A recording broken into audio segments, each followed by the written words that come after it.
ថ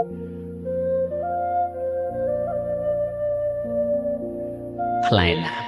ទោះបីមុតយ៉ាងណាក៏មិនអាចយកទៅកាប់ឈើបានពូថៅទោះបីរឹងមាំប៉ុណ្ណាក៏មិនអាចយកទៅកោរពុកមាត់បានដែរព្រោះមនុស្សម្នាក់សុទ្ធតែមានចំណុចល្អផ្សេងពីគ្នាទាំងការងារដូចគ្នាខ្លះមិនដូចគ្នាខ្លះអ្នកខ្លះមានការងារក្រុមហ៊ុនអ្នកខ្លះធ្វើជាងអ្នកខ្លះធ្វើមន្ត្រីរាជការអ្នកខ្លះធ្វើសិល្បៈអ្នកខ្លះធ្វើស្រែឯអ្នកខ្លះធ្វើចម្ការសុទ្ធតែមានសមត្ថភាពខុសៗគ្នាសរុបទៅការងារនៃមនុស្សទាំងអស់នេះគឺយើងសុទ្ធតែពឹងផ្អែកគ្នាទៅវិញទៅមកមិនអាចខ្វះបាន